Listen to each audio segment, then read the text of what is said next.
think that most of us on this panel are going to be speaking on variations on a theme.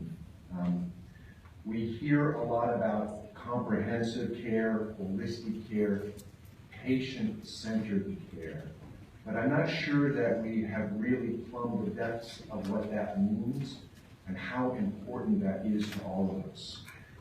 You know, the scientific and medical community have identified for a long time. I think the lay community is, the regular folks are just beginning to realize that when we say cancer, it's not one disease, there are many diseases with a variety of different kinds of medical and physical effects, different kinds of courses of treatment.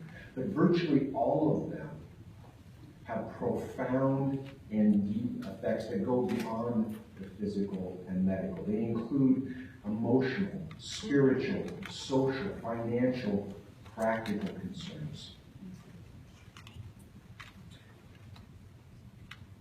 Now, unlike Dan, I was a biology major in college. I even attended a couple of years of medical school, but none of that prepared me for what it was like to be a cancer caregiver. 15 years ago, in 2001, when the Congressman, I think, was serving on the Board of Supervisors solving our traffic problems here. Don't bring up traffic. Yeah, that was the year that they became a Democrat. Don't bring that up. It was also the year that my wife Yvonne was diagnosed with stage 4 metastatic colon cancer. It had spread to her liver. She had extensive involvement in her liver. I remember leaving the office or walking out the door of the office of the Kaiser Walnut Creek where we got the diagnosis. The doc telling me that she had a 3% chance to survive 5 years. She was 40 years old at the time. And I asked him, what should I do? What can I do? He said, you better get your affairs in order. Now, I didn't know what that meant.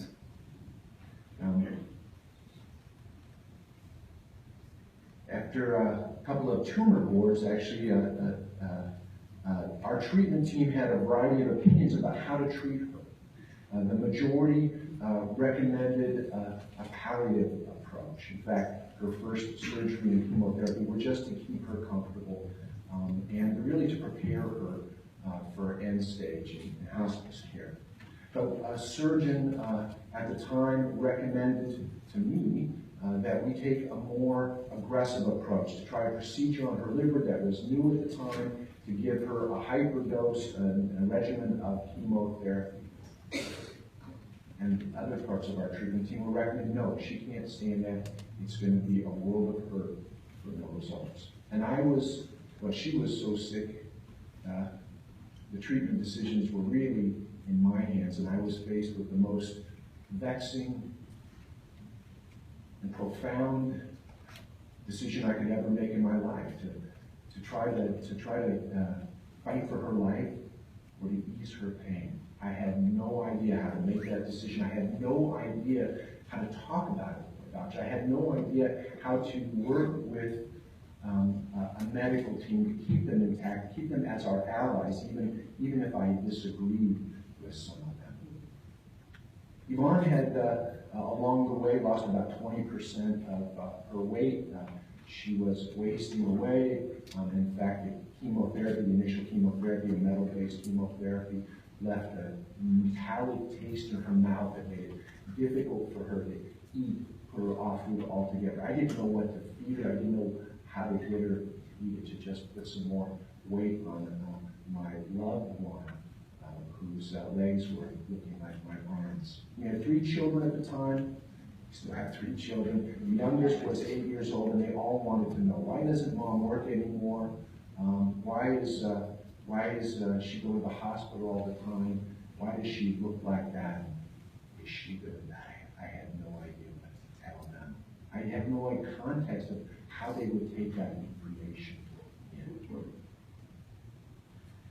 So where do you get that kind of support? Where do you get that patient-centered, holistic, comprehensive care? Unfortunately, our wonderful docs, and we had some wonderful docs, still do, at Kaiser, or here at John Muir, or anywhere, they are not prepared to provide that support. Either they don't have the time, and many of them don't have the training for that. So in 2007, the Institute of Medicine of the National Academies of Science permitted their report that the cancer care for the whole patient, meeting psychosocial needs. This was 9 years ago. And quoting from that report, they said, a growing body of scientific evidence demonstrates that the psychological and social problems, or the term jargon, psychosocial, created or exacerbated by cancer, other emotional problems, a lack of information or skills to manage illness can be effectively addressed by a number of services and interventions. In spite of this evidence, patients, physicians, and other cancer care providers tell us that attention to patients' psychosocial health needs is the exception rather than the rule in cancer care today. This comes from the Institute of Medicine, from the National Academies of Science, our governments, our countries. How would you describe them, Mark? They are our medical experts in the country. Also quoting from that report, they said, good quality health care must attend to patients' psychosocial problems and provide services to enable them to better manage their illnesses and underlying health. To ignore these factors while pouring billions of dollars into new technology is like spending all one's money on the latest model car and then not having the money left to buy the gas needed to make it run. Well, we're fortunate here in this community because we do have a place to go.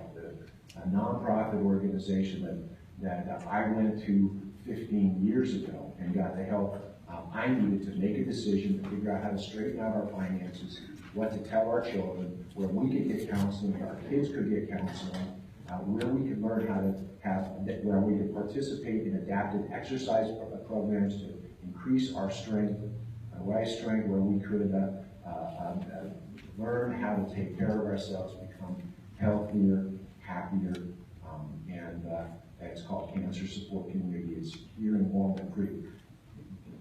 But we are a very fortunate and very rare community to have this kind of resource. My wife survived. We did take the aggressive approach. It was a pretty long haul. She made it. She's surviving. She's thriving today.